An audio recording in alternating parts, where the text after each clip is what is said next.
अब हम चलते हैं सहेली। हमें आपके पास कुछ दिन रहकर बहुत अच्छा लगा। मुझे भी आपका साथ बहुत अच्छा लगा। कुछ दिनों तक मेरे बेटे का जन्मदिन है। आप मेरे बेटे के जन्मदिन पर जरूर आना। आएंगे, जरूर आएंगे, और आपके बेटे के लिए ढेर सारे गिफ्ट भी लेकर आएंगे। ऐसे गोरी कवि अपनी सहेली नैना कवि के पास कुछ दिन गुजारकर अपने पति के साथ वहां से चली आती है। वो बड़ी चील भी अपने घर को जा रही थी जब उसका कीमती हार उसके गले से टूटकर जंगल में नदी के पास गिर जाता है और उस चील को पता ही नहीं चलता और वो अपने घर चली जाती है। रानो चिड़िया जब नदी से पानी पीने जाती है तो उसकी नजर उस हार पर पड़ जाती है। ये हार यहाँ कैसे? ये हार तो बहुत कीमती है, शायद किसी पक्षी का गिर गया होगा। अब मैं इसे इस हार के असल मालिक तक कैसे पहुँचाऊँ? मैं ऐसा करती हूँ, सब पक्षियों से जाकर पूछती हूँ, फिर जिसका ये हार हुआ मैं उसे लौटा दूंगी। ऐसा सोचते हुए चिड़िया वो हार लेकर वहाँ से उड़ती है। चिड़िया सबसे पहले लूसी कबूतरी के पास जाती है।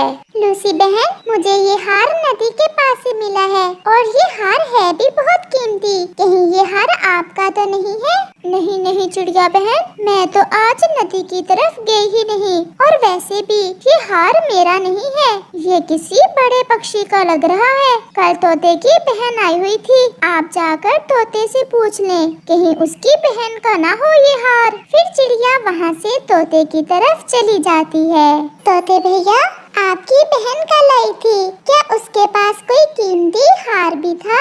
नहीं चिड़िया बहन, मेरी बहन के पास तो कोई हार नहीं है। मुझे ये हार नदी के पास से मिला है। मुझे तो कुछ समझ नहीं आ रही कि कैसे इसे इसके असल मालिक तक पहुंचाऊं। चिड़िया बहन, आप इसे अपने घर ले जाएं और जिसका होगा वो खुद ही ढूंढते ढूंढते पहुंच जाएगा। हाँ तोते भैया, मैं ऐसा ही करती हूँ। फिर चिड़िया वो कीमती हार लेकर अपने घर चली जाती है। कालू जी, सुना है चिड़िया को कोई हार मिला है, तो फिर क्या करें? कौन सा तुम्हारा कोई हार गुम हुआ है जो तुम ऐसे खुश हो रही हो? कालू जी, किसी को क्या पता कि वो हार मेरा है या नहीं, और जिस पक्षी का वो हार है वो न जाने कहाँ गया होगा। मैं अभी जाती हूँ और चिड़िया से कहती हूँ कि वो हार मेरा ही गिरा था। क्या ऐसे चिड़िया वो हार तुम्हें दे देगी? देगी क्यों नहीं, वो तो है ही मेरा। ऐसा कहते हुए गोरी कौवी चिड़िया की तरफ चली जाती है। चिड़िया, दिखाओ तो वो हार जो तुम्हें मिला है, कैसा है? गोरी बहन, वो किसी बाहर के पक्षी का ही हो सकता है, क्योंकि तुम्हारे पास तो कोई हार है नहीं, और बाकी दूसरे सब पक्षियों से मैंने पूछ लिया है। मैं कल अपनी माँ के पास गई थी और मेरी माँ ने भी मुझे एक हार दिया था, कहीं खो गया है तो फिर देख लो, ये है वो हार। हाँ हाँ, यही है वो हार। ये हार तो वही है जो मेरी माँ ने मुझे दिया था। चिड़िया, आपका बहुत बहुत धन्यवाद जो आपने मेरा हार वापस कर दिया। मेरा हार, मेरी माँ की निशानी आज मेरे पास ना रही।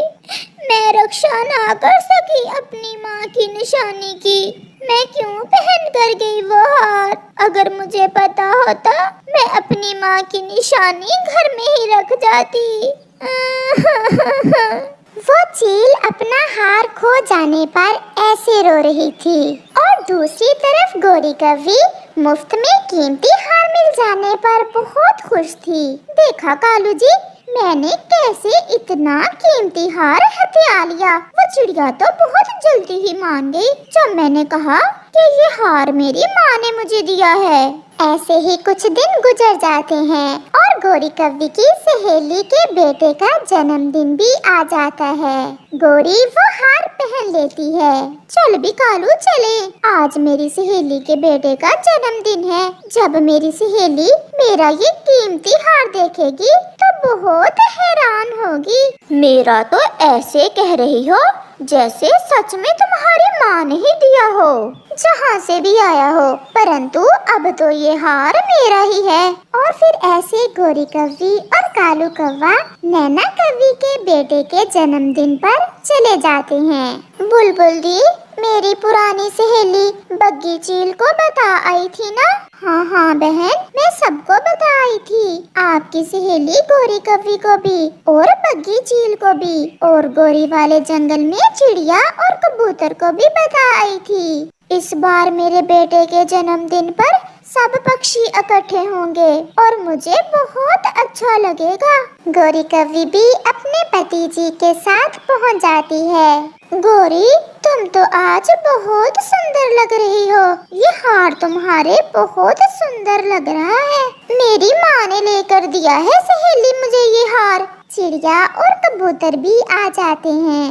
गोरी, आप अकेले ही आ गए, हमें भी साथ ले आते। मुझे थोड़ा जल्दी थी, मैं अपनी सहेली को अपना कीमती हार दिखाने के लिए बेचैन थी, इसलिए मैं जल्दी आ गई। तो फिर काटें केक? नहीं, अभी मेरी एक सहेली आने वाली है, उसे आ लेने दे, फिर ही हम केक काटेंगे।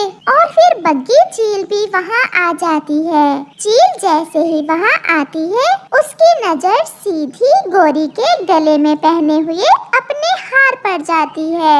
मेरा हार ये कहाँ से चुरा लिया? तुम मनहूस कव्वी, जल्दी से वापस दो तुम मुझे मेरा हार। ये सुनकर सब बहुत हैरान हो जाते हैं। नहीं नहीं सहेली, आपकी तरह ये भी मेरी सहेली है, इसे ये हार इसकी माँ ने दिया है। नैना, मैं कोई झूठ बोल रही हूँ, मेरा ये हार नदी के पास गिर गया था।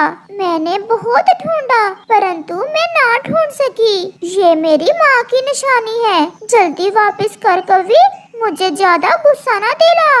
गोरी कव्वी बहुत शर्मिंदा हो रही थी और फिर वो हार उतार कर चील को दे देती है। गोरी, कभी तो कोई ऐसा काम कर लिया करो कि तुम्हें शर्मिंदा ना होना पड़े। बड़ी आई हार की मालकन, वो तो मेरी सहेली के बेटे के जन्मदिन पर आई हुई हो, वरना मार मार कर बुरा हाल कर देती मैं तुम्हारा। गोरी तो चुप थी और उसे सबके सामने बहुत शर्मिंदा होना पड़ा। आज तो उसका मन बहुत ज्यादा घबरा रहा था। वो तो बहुत मुश्किल से उड़ रही थी, परंतु उसे तो उड़ना ही था, चाहे उसकी तबीयत जितनी भी खराब हो, क्योंकि उसे तो अपने दो छोटे छोटे बच्चों के लिए भोजन लेकर जाना था। फिर वो चिड़िया एक जगह बैठ जाती है। वहाँ उसे एक पेड़ पर एक फल मिल जाता है। ऐसा तो मेरे साथ कभी भी नहीं हुआ। मेरा सर क्यों इतना चकरा रहा है? अगर मुझे कुछ हो गया तो मेरे दो छोटे छोटे बच्चों का क्या होगा? वो कैसे जी पाएंगे? उन्हें तो अभी अच्छे से उड़ना भी नहीं आता, वो तो अपना भोजन भी नहीं खोज कर सकते। वो चिड़िया ऐसे बैठी सोच रही थी, फिर वो खुद में हौसला पैदा करती है और वो फल लेकर वापस अपने घोंसले की तरफ उड़ती है। घर पहुंचते ही वो फल अपने बच्चों को देती है। वो अपने बच्चों से बहुत सारी बातें करना चाहती थी, लेकिन वो नहीं कर पाती और वो गिर जाती है। मम्मा, मम्मा क्या हुआ? आप ऐसे लेट क्यों गई हैं? मम्मा, आज तो हम अपने घोंसले को छोड़कर कहीं भी इधर उधर नहीं गए। फिर मम्मा, आप हमसे बात क्यों नहीं कर रही हैं? मम्मा बोलो ना। मम्मा, आप हमसे क्यों नाराज हैं? वो बच्चे तो अभी बहुत छोटे थे। वो ये कब जानते थे कि उनकी मम्मा तो अब उन्हें छोड़कर बहुत दूर जा चुकी थी और वो अब कभी भी उनसे बात नहीं करेगी। मम्मा उठो ना मम्मा, हमसे बात करें। अगर आप हमसे बात नहीं करेंगी तो हम भी भोजन नहीं खाएंगे। ऐसे ही उड़ते उड़ते एक कबूतर वहाँ आ जाता है। कबूतर अंकल, हमारी मम्मा न जाने क्यों हमसे गुस्सा हो गई हैं। मम्मा हमसे बात नहीं कर रही। कबूतर को देखते ही पता चल जाता है कि उन छोटे बच्चों की मम्मा तो अब इस दुनिया में नहीं रही। फिर वो उन छोटे बच्चों से कहता है, चुप कर जाओ बच्चों, आपकी मम्मा अब आपसे कोई बात नहीं कर सकती क्योंकि आपकी मम्मा मर गई है। अंकल, ऐसा कैसे हो सकता है? हमारी मम्मा क्यों हमसे बात नहीं कर सकती? हमने तो कोई शरारत भी नहीं की। हम तो अपनी मम्मा का सारा कहना मानते हैं। ये बच्चे बहुत छोटे हैं, ये जिंदगी और मौत में फर्क को कब समझेंगे? मैं अब क्या करूं? मुझे तो बच्चों का ख्याल रखना भी नहीं आता, और अगर इन छोटे बच्चों को अकेला छोड़ा तो ये बच्चे मर जाएंगे। मैं ऐसा करता हूँ, इन बच्चों को पारो चिड़िया के घोंसले में छोड़ देता हूँ। वो तो है भी चिड़िया, वो पाल लेगी इन बच्चों को। फिर कबूतर उन बच्चों को उठाता है और पारो चिड़िया के घोंसले की तरफ जाता है। वो चिड़िया तो भोजन लेने कहीं गई हुई थी और उसके घोंसले में एक अंडा भी पड़ा था। कबूतर जल्दी से वो दोनों बच्चे पारो चिड़िया के घोंसले में रखता है और वहाँ से भाग जाता है। वो बच्चे तो रोए ही जा रहे थे। उन्हें कुछ पता नहीं था कि कबूतर उन्हें यहाँ क्यों छोड़कर जा रहा है। ऐसे ही शाम हो जाती है और पारो चिड़िया भी नदी से पानी पीकर वापस आ जाती है। अरे ये क्या, ये दो छोटे बच्चे तो किसी चिड़िया के हैं और ये मेरे घोंसले में क्या कर रहे हैं? कौन हो आप बच्चों और यहाँ मेरे घर तक आप कैसे आए हो? लगता है आप अपने घर की दिशा भूल गए हो और मेरे घर को अपना घर समझकर यहाँ आ गए हो। नहीं आंटी, हमें तो अभी अच्छे से उड़ना भी नहीं आता। हमारी मम्मा हमसे गुस्सा हो गई है और मम्मा हमसे बात नहीं कर रही थी। फिर कबूतर अंकल हमें यहाँ छोड़ गए। ये सुनकर वो चिड़िया बहुत हैरान थी। उसे तो कुछ समझ नहीं आ रहा था कि ये बच्चे क्या बात कर रहे हैं और बच्चे थे कि रोए ही जा रहे थे। चिड़िया के पास तो इतना भोजन भी ना था कि वो उन बच्चों को दे सके। फिर भी वो बच्चों से पूछती है, बच्चों क्या आपने कुछ खाया है? नहीं, हमने अभी कुछ भी नहीं खाया था कि मम्मा गुस्सा हो गई और लेटकर सो गई। हम बहुत रोए, बहुत आवाजें दी अपनी मम्मा को। मम्मा नहीं मानी और ना ही हमें खाना दिया और ना ही हमसे बात की। अब जाकर उस चिड़िया की समझ में आया था कि उनकी मम्मा तो मर गई होगी और फिर उन बच्चों को अकेला देख कोई पक्षी उन्हें यहाँ छोड़ गया होगा। मेरे पास तो अब इन्हें खाने को देने के लिए कुछ भी नहीं है। मैं सुबह होते ही इन बच्चों के लिए भोजन ले आऊंगी। बच्चों अब आप सो जाओ, मैं कल आपकी मम्मा को भी आपके पास ले आऊंगी और आपके लिए मीठे मीठे फल भी लाऊंगी। आंटी सच में आप हमारी मम्मा को मना कर ले आएंगी ना? आंटी आप मम्मा से कहना हम हमेशा मम्मा की हर बात मानेंगे। जैसे मम्मा कहेंगी हम वैसा ही करेंगे। बस एक बार मम्मा मान जाए। ये बच्चे कितने सुंदर हैं। अगर भगवान ने इन बच्चों को मेरे पास भेजा है तो मैं इन्हें इनकी माँ बनकर ही पालूंगी और इन्हें मम्मा की कमी महसूस नहीं होने दूंगी। रात को चांद भी निकला हुआ था। चांद तो बहुत रोशन था। वो चिड़िया भी सो जाती है। न जाने उन बच्चों ने कुछ खाया भी होगा कि नहीं और उस चिड़िया के पास भी तो इतना भोजन नहीं होगा जो उन बच्चों को दे सके। फिर वो कबूतर कुछ मीठे फल लेकर उस चिड़िया के घोंसले की तरफ जाता है। चिड़िया और वो बच्चे तो सोए हुए थे। कबूतर वो फल चिड़िया के घोंसले के पास रखता है और वहाँ से चला जाता है। सुबह चिड़िया जैसे ही उठती है वो तो अपने घोंसले के पास पड़े फल देखकर बहुत हैरान हो जाती है। ये फल कहाँ से आए? मुझे तो कुछ समझ नहीं आ रहा। शायद ये फल भगवान ने इन बच्चों के लिए भेजे होंगे। फिर चिड़िया वो फल उन बच्चों को खिला देती है। आंटी आज आप हमारी मम्मा को ले आएंगी ना? मेरे बच्चों मैं भी तो आपकी मम्मा जैसी ही हूँ। मैं ढूंढूंगी आपकी मम्मा को। अगर ना मिली तो फिर आप मुझे ही अपनी मम्मा समझना। मैं आपको आपकी मम्मा जैसा ही प्यार दूंगी। अब आप घोंसले में छुप जाओ और कोई भी आए तो उसके साथ नहीं जाना। मैं नदी से पानी पी आऊं और आपके लिए भी पानी ले आऊं। फिर वो चिड़िया नदी की दिशा में चली जाती है। ऐसे ही दिन और रात गुजरते गए। वो बच्चे तो अब बड़े हो गए थे। वो अच्छे से उड़ सकते थे और उस चिड़िया का अपना बच्चा भी अब बड़ा हो गया था। मेरे बच्चे अब बड़े हो गए हैं। मैं कितनी भाग्यशाली हूँ। मम्मा हम अपनी मम्मा को हर खुशी देंगे।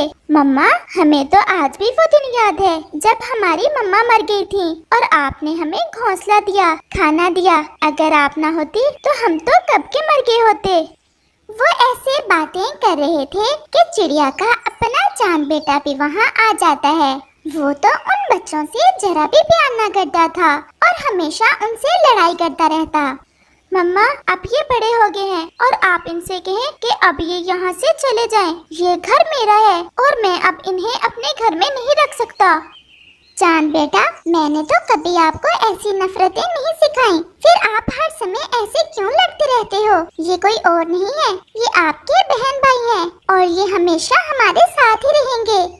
परंतु माँ मैं इनके साथ नहीं रह सकता। ऐसा कहते हुए चांद वहाँ से चला जाता है। न जाने मुझसे कहाँ भूल हो गई। एक ये है कि मेरी कोई बात नहीं मानता, और आप दोनों हो जो मेरा इतना प्यार करते हो। मम्मा आप चुप कर जाएं, आप ना रोएं, मैं जाता हूँ और अभी भाई को मना कर ले आता हूँ। भाई आप जल्दी जाएं और भाई को ले आए। आप भाई से कहना कि हम यहाँ से चले जाएंगे, परंतु वो मम्मा को दुखी ना करे। फिर गुड़िया का भाई अपने दूसरे भाई को मनाने उसके पीछे जाता है। जूजू उसे पूरे जंगल में देखता है, उसे तो अपना भाई कहीं भी दिखाई नहीं देता। फिर वो उड़ते उड़ते पहाड़ों की दिशा में जाता है और फिर देखता है कि वहाँ तो उसके भाई को एक चील ने पकड़ रखा है और वो उसे खाने ही वाली थी। जूजू पीछे से जाता है और उस चील को दूसरी दिशा में धक्का देता है, जिससे उसका भाई तो उड़कर थोड़ा दूर बैठ जाता है। भाई आप जाएं यहाँ से, माँ बहुत दुखी है, मम्मा आपको बुला रही हैं। मैं आपको छोड़कर नहीं जा सकता भाई। तुम्हें तो मैं देखती हूँ, मेरे साथ पंगा ले रहे हो तुम, इतनी शक्ति है तुम्हें।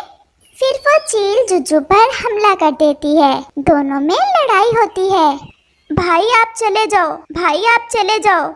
और फिर चांद वहाँ से चला जाता है और जूजू अपने भाई के लिए लड़ते लड़ते अपनी जान दे देता है। वो घर जाता है तो रोए जा रहा था और अपनी बहन गुड़िया को अपने गले से लगाया हुआ था। चांद बेटा, आपका भाई जूजू कहाँ है? गुड़िया मुझे माफ कर दें। गुड़िया मैंने कभी भाई से प्यार नहीं किया था और भाई ने मुझे बचाने के लिए उस चील से लड़ाई की और अपनी जान दे दी।